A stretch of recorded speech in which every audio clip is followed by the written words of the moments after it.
Hey guys, my name is Fred and I run Now Escape. Over the last couple of years, I've met several hundred escape room owners around the world, and on this channel, I'm sharing what I've learned. Today, we're going to cover the steps you need to take in order to open your first escape room business. I'm also going to share the number one mistake escape room owners do, and I'm going to share the top escape room secrets used by big escape room chains and franchise operators. Please like and share the video below. Leave your comment below. I'm also going to put all the links into the description. So let's start. Number one, research.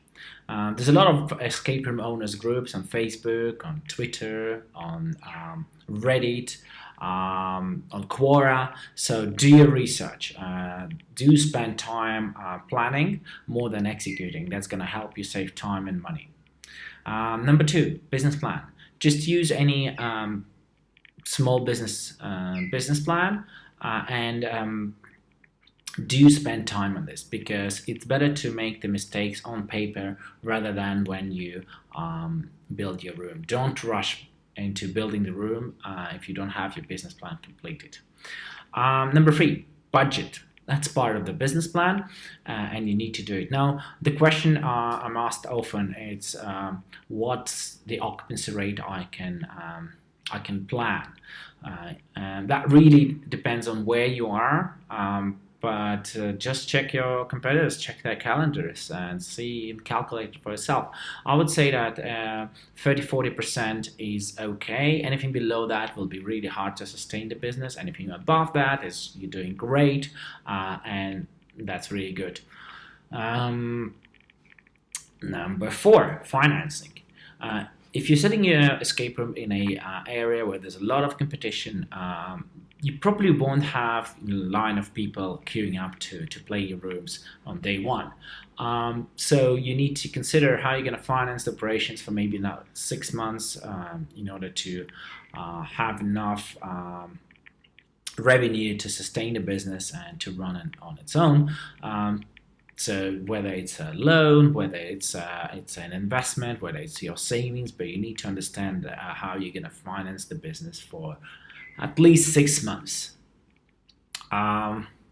Number five is building the room and design the room. Now, first-time owners spend most of their attention, most of their focus on building the room.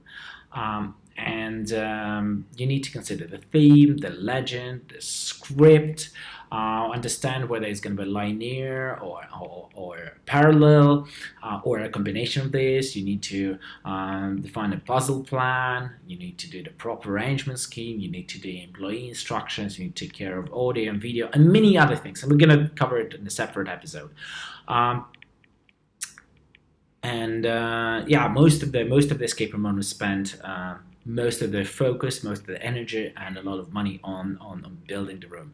Now, and that's, I consider, the biggest mistake. Because nowadays, you don't have to build the room yourself. You can just buy it. It's going to be cheaper. It's going to be faster. So you can have it delivered within 1 month as opposed to building yourself where it's going to take 12 months.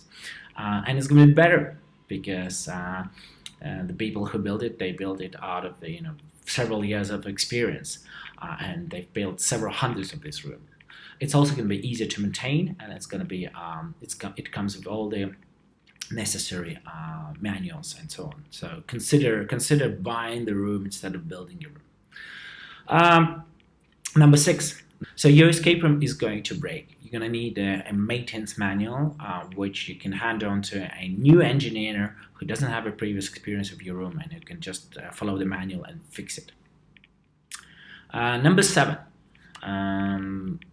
legal requirements, regulations, insurance, things like this. This really depends on where you are, and in some areas there's nothing required, but in some areas you need to start thinking about these things early on. Number eight, hiring and training.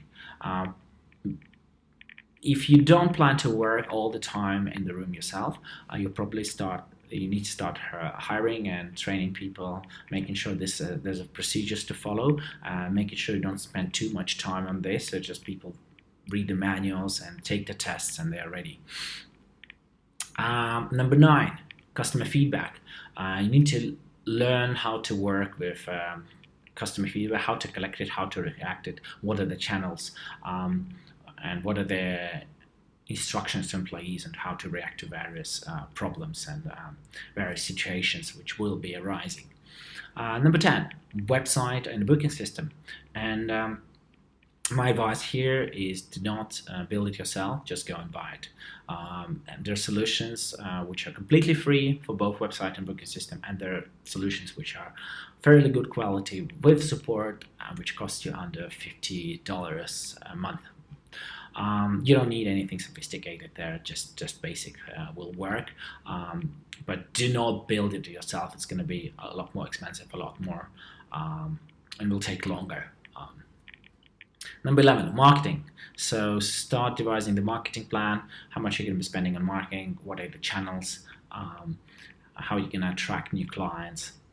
Especially this is important if you're setting up your room in an area where there's a lot of competition. So you have to stand out, start thinking about how you're going to do this. Number 12, location. This is the secret I was telling you about in the beginning of this video.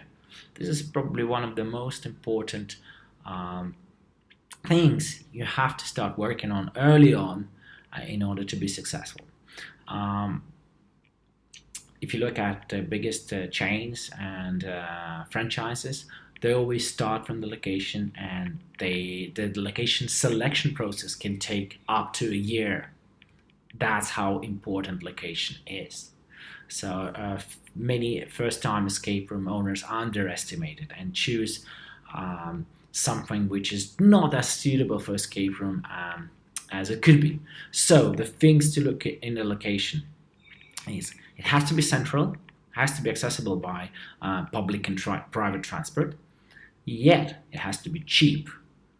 You don't need windows, you don't need traffic, a lot of people walking by, because most of your if all of your bookings will be done online, so you don't need that, but you need to be centrally located so that people choose you over competition, because it's easier to reach you and it's faster and there's a parking and so on and so on.